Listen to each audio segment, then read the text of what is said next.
Hey guys, welcome back to my YouTube channel. For today's video, as you can see from the title, I'm going to be doing a back to school Q&A/advice video. I actually wasn't planning on doing one of these this year. I did one last year. Pretty sure it's private now. I hope it's private now. I wasn't going to do one this year. However, in the comments of my last video, I got a bunch of people asking me questions or asking me scenarios for advice, and instead of replying to every single comment individually, I thought it'd be easier to do a video. I hope you guys are excited, and let's just get into the video. So the first topic which I have is called transition. The first question that I have is what changes going from year 10 to year 11? Honestly, there's not as much difference as you might think. I personally found it quite gradual, especially in like the first couple weeks of year 11. You won't really feel much of a difference. One of the main differences that I felt was that the teachers treat you more like grown-ups. Other than of course sixth form, if you have one of those in your school, you are the older students in your school, so the teachers kind of reflect that in the way that they treat you. There is kind of more responsibility, but in my opinion it was in like a really positive way. But also you do kind of get the opportunity to guide your own work a little bit more. For example, they just say revise this topic, but you can really choose what it is in that you want to do to revise that topic. Obviously it's different in every school. I felt that there was a lot less homework and a lot more revision. So somebody has asked me, do you have any advice for anybody who is starting GCSE courses in year 9 or year 10? My biggest tip is to take notes and start revising as you go. But trust me, if you make the revision materials when you first cover the unit, such as the flashcards and the notes, you're going to have so much less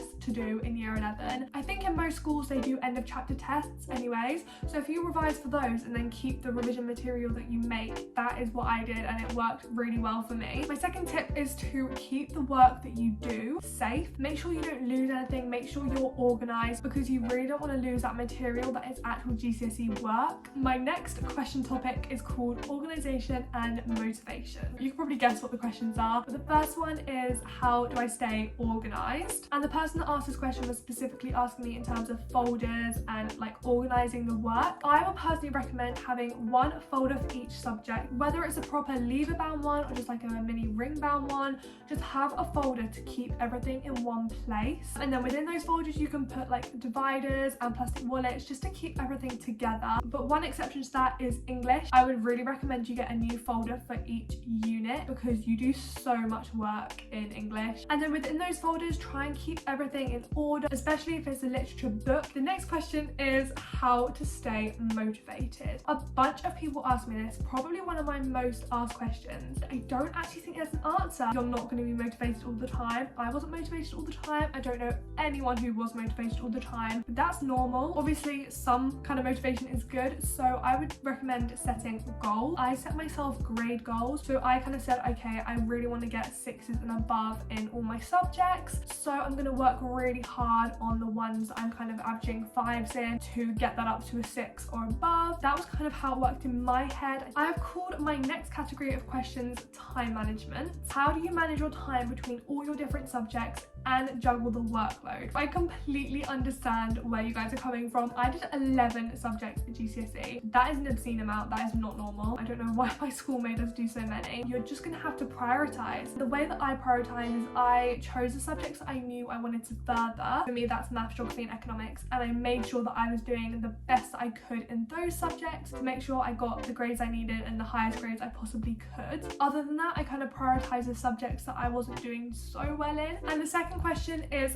how much work is normal to do each evening after school? I really do think that this depends on the person. I work better after school. I come home and I can kind of just sit at my desk and just work. So I would do between like an hour to 3 hours a night, and I know that sounds like a lot, but that is just how much I had to do the revision that I wanted to do for the exams, which I didn't even sit, so don't even get me started on all the time I wasted. Anyways, another thing that affects how much you're going to have to do after school is whether you have exams coming up or if you took a night off. It really does depend, but there is no normal amount. There's no such thing as normal. The next topic for questions is revision/workload. The first question is, should I be revising in year 10? I did revise in year 10, and that is because we had a thing called mock mocks. I'm pretty sure most schools do them, but they're basically just like practice mocks. I did like a revise as you go method, that's what I've kind of called it. But I made all the revision material that I would need in year 10 for the units that I was doing the exams in,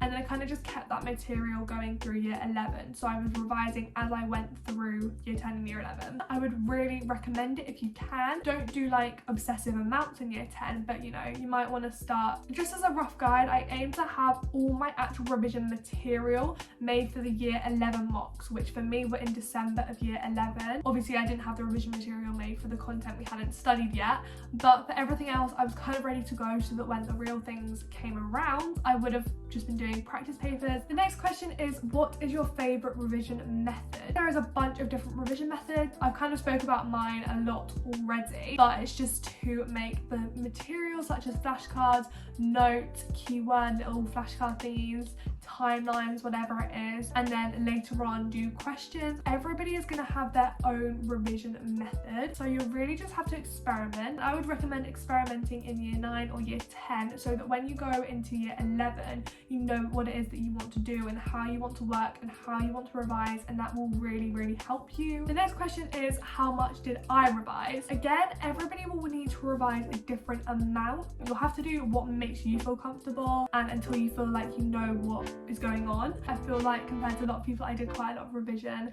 but that is just what made me confident. The next question is, when in year 11 should you start revising for the real exams? Again, definitely revise for your mocks. That was my biggest regret. Obviously this year, like, our grades were based on our mocks, and I didn't really revise for my mocks, so life lesson for everybody who's in a younger year than me: revise for your mocks. We went into lockdown kind of like late March, I think, and I started my revision slowly. So I think I started about beginning of March, and the exams are like May to June, so that was about 2 months prior to the actual exams. I wasn't doing like full-on intense revision, but I was definitely starting out. If you want to take that as a guide, I would say March time. Another thing I would bear in mind is that at first it's so overwhelming, which is why it's better to start sooner than later. Don't leave it to the last minute. That is the worst thing you can possibly do. And the final question for this little topic is, how do you make effective notes? I actually had a method which I think works pretty well. I would only write down information that I know that I might need a reminder of later on. For example, in my physics textbook it might have said that the sun is an energy source, and of course if I'm summarising that page I probably should be writing that down, but I know that I'm never going to forget that the sun is an energy source. That's just in my brain, I just know that. So I wouldn't write something like that down, because that's just a waste of time, a waste of paper, a waste of my time later on when I go back and read it. Another tip that I have is to make your notes really clear and organised and structured. You could also colour code them or highlight headings and stuff so you know exactly where to look. Just make it easy to come back to your notes later on. If you are a more visual learner than like a reading kind of learner, diagrams, pictures, charts, drawings, all that kind of thing can be really helpful. The next couple of questions I have are about exam technique.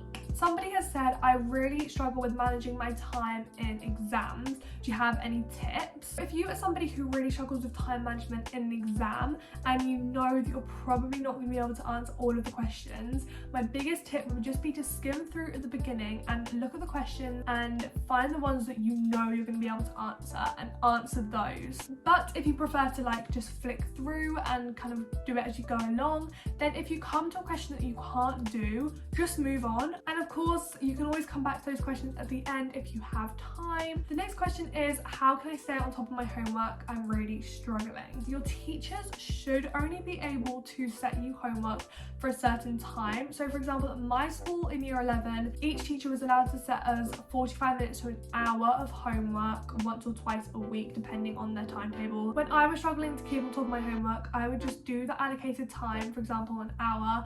And if I've done the hour and put in the effort, you can just say I did my hour and I couldn't finish it and I can't finish it because I've got so much going on, but I tried my best. That is okay. Also, keep a planner to make sure you're staying organized. Write down the day that the homework is due, and then you can go through the list of things that you've got set and complete the things which need doing first so that they're ready to be handed in on time. But also, don't worry if you have tried your best and you can't can't hand in a piece of homework, because at the end of the day, what is the worst that can happen? The next question was actually asked by somebody who is a YouTuber, a small YouTuber like me, and they have asked, is it possible to balance everything in terms of school, social media, extracurriculars? Yes, it is. It might be difficult at times, I'm not gonna lie, there were definitely times where I struggled. I mean, I managed, I made it through, so you will be fine too. Unfortunately, this is something that I had to realise last year, but school should or has to be a priority. I know it sucks, but it has to be. Next up, we have a bunch of questions about your mental health. Can you still have a fun year with exams looming? 100%. Year 11 was one of the best years for me in school, and honestly, I was absolutely dreading year 11 for so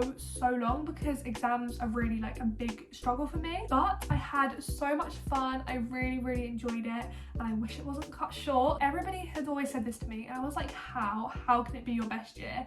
But trust me, once you've been through it, I think you will understand that it really is such a high. Hopefully you will all enjoy it. So the next question was actually also asked by somebody who does social media, and they said, how do you deal with people at school making fun of your YouTube channel? Honestly, I haven't had too much experience. At the end of the day, you just can't let people stop you. And I also always remember this: if somebody is being rude to you and like putting you down for something like a YouTube channel, which is a bit pathetic, let's be honest, they are either jealous or they are hurting, and both of those are super sad, and it's just that person being a bit insecure and trying to find something to pick on. Somebody else has asked me, how do I deal with exam stress and homework stress? First of all, my biggest tip is just to think of the bigger picture. GCSEs really aren't everything. I know in year 11 and year 10 they completely feel like everything.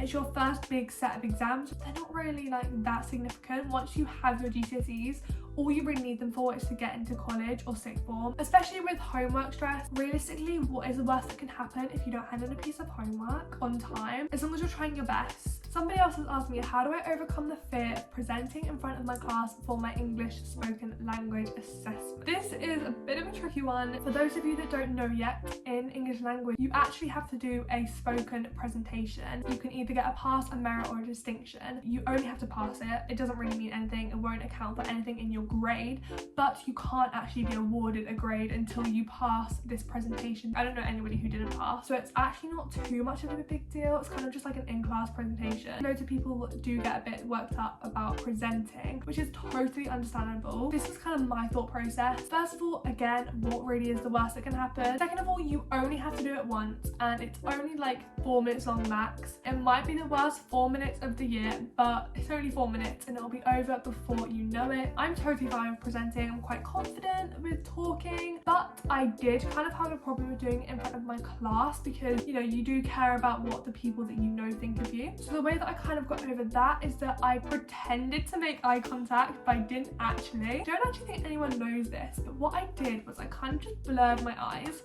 and this is probably really bad. It might just be me and my dodgy eyesight, but I can just blur my eyes and unfocus them, and it would look like I was looking at people. I actually couldn't see through my eyes. But also, if you just look out and look up, for example, if there's like a clock at the back of your classroom or something, if you just look at that, then you're kind of looking over the heads of the people, but it still like looks like you're looking at the people. So that is a really great tip as well. Bear in mind that it's really not going to be as bad as you think. Don't dread it, don't fear it or anything. It will be over before you know it. Also remember that everybody's in the same boat. Every single person that's doing English language GCSE, which is every single person in the nation by the way, has to do one. Not many people love it, not many people enjoy it, but you have to do it, and you're not alone. That is all that I have for today's video. I really hope that you guys enjoyed this Q&A and that you found it helpful. If you have any more questions, then of course feel free to leave them in the comments or drop me a DM on Instagram. I also just wanted to say a huge thank you for 5,000 subscribers. That is so crazy. If you did enjoy today's video, please do give it a thumbs up. Make sure you subscribe down below,